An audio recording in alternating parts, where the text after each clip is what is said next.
Dear students, आज का topic है principles of aseptic technique for wound dressing.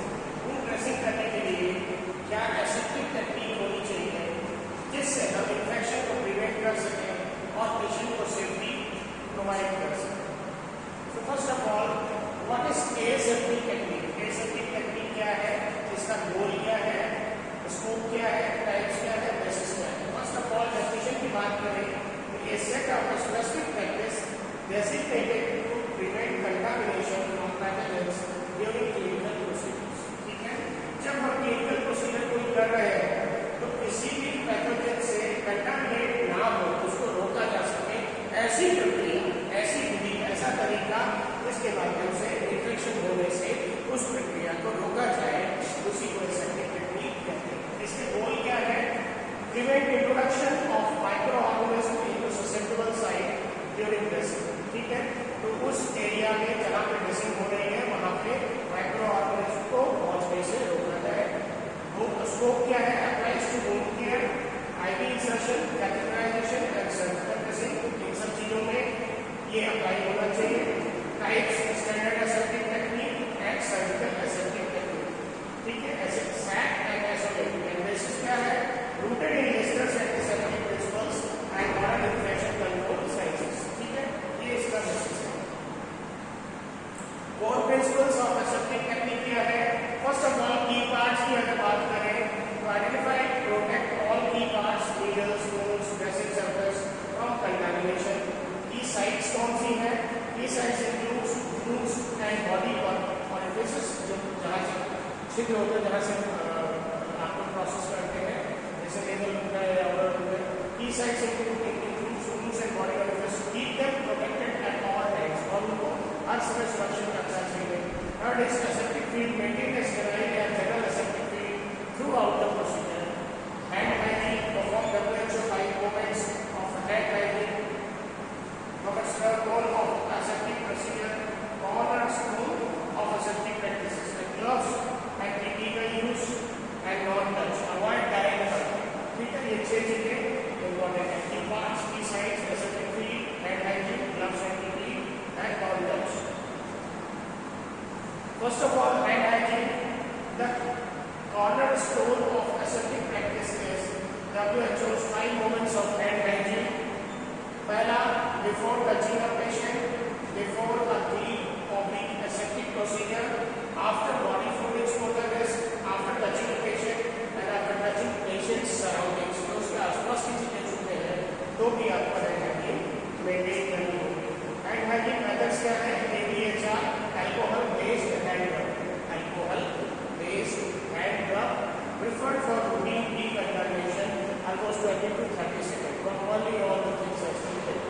Soap and water, required when hands are visibly soiled or after exposure to those pores, it should have been cleaned for 40 to 60 seconds।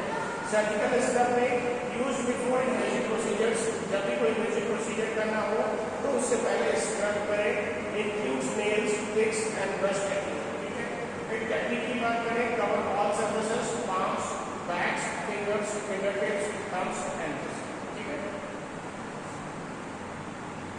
Next is establishing and maintaining the aseptic fields, critical aseptic field and general aseptic field. दोनों में difference समझ लीजिएगा। A defined sterile zone, that is called sterile gap, where key parts are placed। जहाँ पे key parts placed हैं उसको critical aseptic field कहते हैं। और जो specifically sterile zone होता है sterile gap mark किया जाता है। Nothing non-sterile में enter this zone, कोई भी ऐसा चीज जो non-sterile हो इस एरिया में enter नहीं कर सकता है। General aseptic field की बात करें, a broader clean work area, that is dressing trolley, kept clean, not necessarily sterile but protected from contamination। जैसे ड्रेसिंग ट्रॉली है बड़ी, तो उसको जनरली हम लोग एसेप्टिक रखते हैं, लेकिन ऐसा नहीं है कि अगर उसको कुछ इंजेक्ट हो जाता है तो उससे इमीडिएट बेसिस पर कोई रिस्क हो जाए। इसलिए ऐसा नहीं है कि ये समझ लिया 100%, लेकिन हाँ, आपको बाकी सारा कंटामिनेशन ना हो उसके लिए सारी प्रोसीजर्स को अडॉप्ट करना चाहिए। Next is rules for maintaining aseptic field. क्या क्या होनी चाहिए? Never reach over or across the sterile field, always face it and work from the front। सामने से करें, उसके ऊपर से या साइड से डालें। Open sterile practice away from the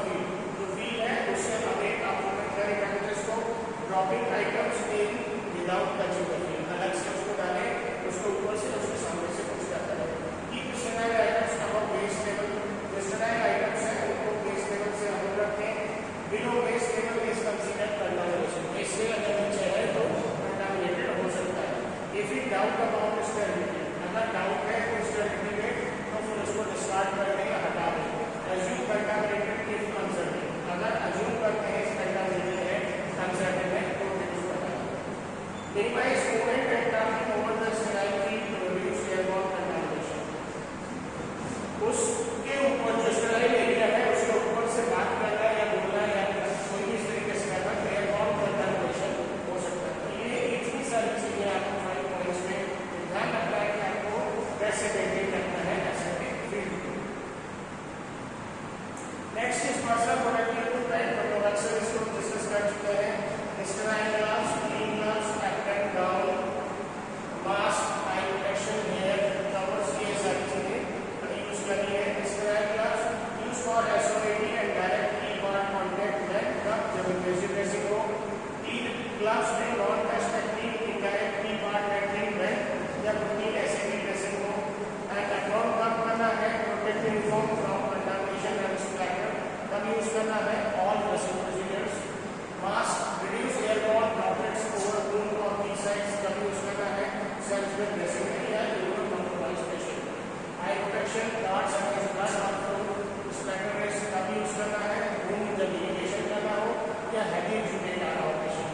फिर हेयर कवर की बात करें तो it's hair and random radius slightly तब यूज करना है when in theatre, that is operation theatre and the slide field dressing. ठीक है, तो ये इस तरीके से अलग अलग लोगों के पीछे का यूज करना चाहिए। अगर ये स्टैंडर्ड में यूज की जाती है। ड्रेसिंग ट्रॉली ऑपरेशन की बात करें before the procedure and during the procedure.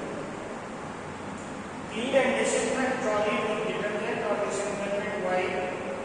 Wash decontaminated hands thoroughly. Collect all required equipment before starting the work delivery. Check expiry dates. Keep the bottom shelf waste disposal and arrest trolley top shelf and aseptic free only. तो क्या है कि जो भी clean और disinfect trolley with detergent, जो आपकी trolley है उसको प्रॉपर्ली डिटर्जेंट से या डिसइंफेक्टेंट से वाइप करें, पोंछे। डिकंटामिनेटेड हैंड्स को वॉश करें प्रॉपर्ली। जितने भी इक्विपमेंट है उनको प्रॉपर्ली उसमें रख लें। बाद में अलग से एक खरीदना है। एक्सपायरी डेट चेक करके सारे स्टेराइल पैक्स की और बॉटम शेल्फ और वेस्ट डिस्पोजल, नीचे का हिस्सा उसको खाली वेस्ट डिस्पोजल में करके never make their mix with equipment के साथ उसको मिक्स करें। Arrange trolley top shelf as aseptic free होगी और जो ऊपर की सरफेस है सबसे उसको एसेप्टिक जोन या एसेप्टिक एरिया के रूप में यूज करें। ठीक है, ड्यूरिंग द प्रोसीजर से करना है open sterile PACS using the outer packaging only. Open sterile PACS using the outer non sterile packaging only. ठीक है, drop sterile items on the field without contaminating, जो अंदर की जो लेयर है drop sterile items into field without contaminating. Keep the sterile field in view all times, so sterile field और नीचे avoid padding your back on the sterile field, आपका पीछे का हिस्सा स्टेराइल एरिया की तरफ नहीं करना है। Never leave trolley unattended once prepared, जब एक बार वो प्रिपेयर हो गई तो उसको ऐसे खाली नहीं छोड़ना है कि उसका ध्यान रखें।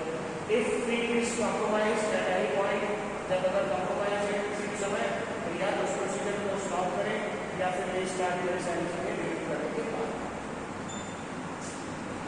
Next is non touch technique में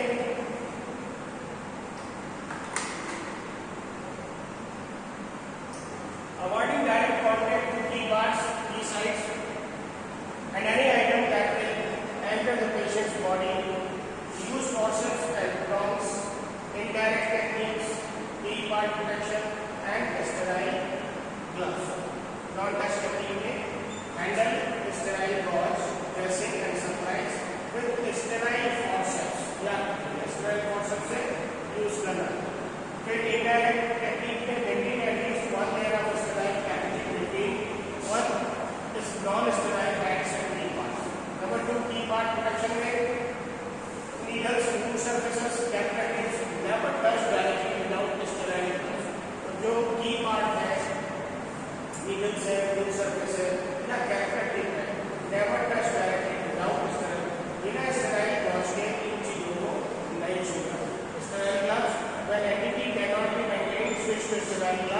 फॉर डायरेक्ट डेवलपमेंट। ठीक है, जब एलपीटी मेंटेन नहीं हो रहा है तो फिर ये स्टेराइल ग्लास आपको यूज करना है। Step by step aseptic dressing procedures क्या है? First of all explain and consent, explain procedure to patient, obtain verbal consent and condition comfortably. Number 2, decontaminate body, clean and irritated wipe, allow to dry, decontaminate hands. Second is gather equipment, collect all necessary items, check the sterility and expiry of all packs. Number 4 is done PPE. Fifth is prepare aseptic field, जो आपके aseptic field है उसको prepare करें. Remove old dressing, जो old dressing है उसको remove करें. Hand hygiene दोबारा maintain करें. फिर clean करें wound को, फिर apply new dressing, नई dressing apply करें. फिर dispose item, जो भी गंदगी है उसको dispose करें और properly उसको documentation करें. तो इस तरीके से step by step आप aseptic dressing procedure को follow कर सकते हैं. Next is wound assessment during dressing. जब आप ड्रेसिंग कर रहे हैं तो आप उसको वुंड असेसमेंट कर सकते हैं। एक फॉर्मूला बनाया कि I/N, जैसे T for tissue, I for infection, M for moisture, E for H। Time wound assessment framework, ये आप याद करिएगा। T for tissue, I for infection, M for moisture, E for H। First of all T for type and viability, necrotic, sloughy, granulated tissues. इसमें serious तरीके का है वो आप असेस करेंगे कि कोई नई वायबल है, वायबिलिटी कोई नेक्रोसिस तो नहीं है, कोई स्लफी ग्रेनुलेटेड टिश्यू है या इन्फेक्शन टिश्यू है, ये आप असेस करेंगे। फिर इन्फेक्शन देखेंगे, साइन ऑफ इन्फेक्शंस, इंक्रीज डिफ्यूटेड, उसमें से स्राव पैदा तो नहीं हो रहा है, गंदी बहक तो नहीं है, दर्द तो नहीं है, स्वेलिंग तो नहीं है, रेडनेस तो नहीं है या हीलिंग में दिक्कत हो रही है, ये सारी चीजें इन्फेक्शन के साइन आप कर सकते हैं। नेक्स्ट है मॉइस्चर, एक्सुडेट लेवल चेक करेंगे, ड्राई है, मॉइस्चर डिफेक्ट है या सैचुरेटेड है, एप्रोप्रिएट ड्रेसिंग चॉइस नीडेड। फिर ई फॉर एच में वुंड एजेस देखेंगे, अंडरमाइनिंग, रॉलिंग, मैसेरेशन और lack of processing to closure. तो जैसे उसका वुंड का एज है, अंडरमाइन है या रॉलिंग है, एक दूसरे के ऊपर चढ़ रहा मैसेरेशन या लैक ऑफ प्रोग्रेशन का, आगे के टिश्यूज को बढ़ने का क्लोजर में, तो ये सारी चीजें सफर को एक तरीके से इंडिकेट करती है इन्फेक्शन, मॉइस्चर और एक्स को कैसे कैसे असेस करें जब हम वुंड असेसमेंट ड्यूरिंग ड्रेसिंग करते हैं। याद रखिए tissue, infection, moisture and edge. Next is preventing surgical sites and wound infection, risk factor for wound infection, patient का एज और इम्यूनोकॉम्प्रोमाइज है कि नहीं, डायबिटीज है या पुअर कैल्शियम कंट्रोल है या मालन्यूट्रिशन है या पुअर टिश्यू परफ्यूजन है, एक्जिस्टिंग इन्फेक्शन या कोलोनाइजेशन है या पहले से लॉन्ग हॉस्पिटल्स में है या इनएडिक्वेट एसेप्टिक टेक्निक फॉलो की जा रही है, ये सारे रिस्क फैक्टर हो सकते हैं आपके घर में। प्रिवेंशन स्ट्रेटजीज में क्या करना है? Strict hand hygiene, obviously PP का यूज करें और स्टेराइल इक्विपमेंट्स को यूज करें, एसेप्टिक फील्ड को मेंटेन करें, प्रोसीजर में ये क्लीन और dry technique during wound care follow करें, टाइमली ड्रेसिंग चेंज करें, हर जैसे protocol and document report signs of infection. अगर इन्फेक्शन है तो उसको प्रॉपरली उसको डॉक्यूमेंट भी करें और रिपोर्ट भी करें। Next is up to 60% of health associated infections are preventable with correct aseptic technique. अगर हम एसेप्टिक टेक्निक को सही से यूज करें तो हम 60% हेल्थ एसोसिएटेड इन्फेक्शन को कंट्रोल या कवर कर सकते हैं। Next is documentation and special considerations में what to document and special consideration में date, time, date and nurse performing dressing, जिस कौन नर्स कर रही है, वुंड साइट और डायमेंशन, वुंड का appearance using time framework, exudate का कलर, कंसिस्टेंसी और amount, type of dressing applied, कैसी ड्रेसिंग अप्लाइड की गई है, नेक्स्ट चेंज डेट क्या है, फिर पेशेंट पेन रिव्यू क्या है, टॉलरेंस ड्यूरिंग प्रोसीजर के समय क्या उसका साइन सकती है, एनी कॉम्प्लिकेशंस और variation from protocols and patient education provide during the dressing. तो ये सारी चीजें डॉक्यूमेंटेशन होना चाहिए कि क्या क्या हमने किया, कैसे किया। फिर स्पेशल कंसिडरेशन में इम्यूनोकॉम्प्रोमाइज अगर है तो उसको एसेप्टिक टेक्निक यूज करना चाहिए, यूज करना चाहिए, ये सारी चीजें जरूरी है। फिर पीडियाट्रिक पेशेंट में स्मॉल और जनरल स्मॉलर और जनरल यूज करना चाहिए, पेन को मिनिमाइज करना चाहिए and use appropriate distraction techniques. बच्चों को थोड़ा सा ना मन बहलाव करते रहता है, जैसे करें और मैनेज करें तो आप आसानी से मैनेज कर सकते हैं। प्राइमरी रूट्स में assess perfusion and sensation, productive roots उसमें देखने की सेंसेशन है कि नहीं है, परफ्यूजन है कि नहीं, ब्लड सप्लाई आपको प्रॉपर्ली आ रही है कि नहीं आ रही है, ब्लड ग्लूकोज की मॉनिटरिंग करना और मल्टी टीप अप्रोच इसमें होना चाहिए, क्योंकि अलग अलग तरीके के ऑर्गन्स पे अलग अलग तरीके का शुगर का इफेक्ट होता है, तो उस स्टेज में हम पेशेंट के हर ऑर्गन का प्रॉपर्ली असेसमेंट करें। इन्फेक्टेड वुंड्स में वुंड स्वैब बिफोर ट्रीटिंग, अगर कोई आपको इन्फेक्शन डाउट लगता है तो स्वैब लेकर के उसको कल्चर के लिए भेजिए, फिर उसके बाद ट्रीटिंग करें। आइसोलेटेड इफेक्टेड और जरूरत है तो अलग कर लीजिए एंड कॉन्टैक्ट इन्फेक्शन कंट्रोल की और इन्फेक्शन कंट्रोल टीम को इन्फॉर्म करें। प्रेशर अल्सर्स की बात है, document stage using water low of AP scale and offload pressure post pressing. Pressure ulcers अगर है तो ऑफलोड प्रेशर पोस्ट प्रेसिंग जरूर है। तो ये सारी चीजें जो है कंसीडर कर लीजिए सकते हैं। फाइनली पीने कवरेज पे अगर बात करें एसेप्टिक ट्रेनिंग फॉर ड्रेसिंग के लिए तो हेड हाइजीन सबसे इम्पोर्टेंट है। फिर identify and protect all key parts, जो भी की पार्ट्स है उनको प्रोटेक्ट करें और की साइड्स को जरूर ध्यान रखें। फिर उसके बाद always maintain clean sterile aseptic field, sterile field को आप मेंटेन करें। इफ इन डाउट, अगर कोई डाउट है तो फिर उसका रीस्टार्ट कर सकते हैं, उसको मेंटेन करें। यूज नॉन टच टेक्निक और sterile gloves for all key part. जब की पार्ट इशू है तो नॉन टच टेक्निक को फॉलो करेंगे या फिर स्टेराइल ग्लव्स को यूज करेंगे। Document following wound assessment, dressing time and dressing response mention करेंगे।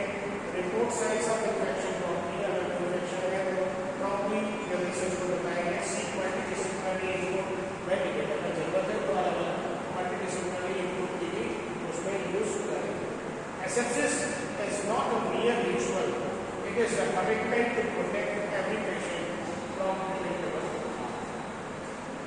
क्लिनिकल बेस्ट प्रैक्टिस में कहा गया है कि एसेप्सिस एक कोई रिचुअल नहीं है, इट इज अ कमिटमेंट, एक कमिटमेंट है पेशेंट को सुरक्षित रखना और आने वाले समय से जो हार्म उसको उससे होना है उससे हम बचा सकें।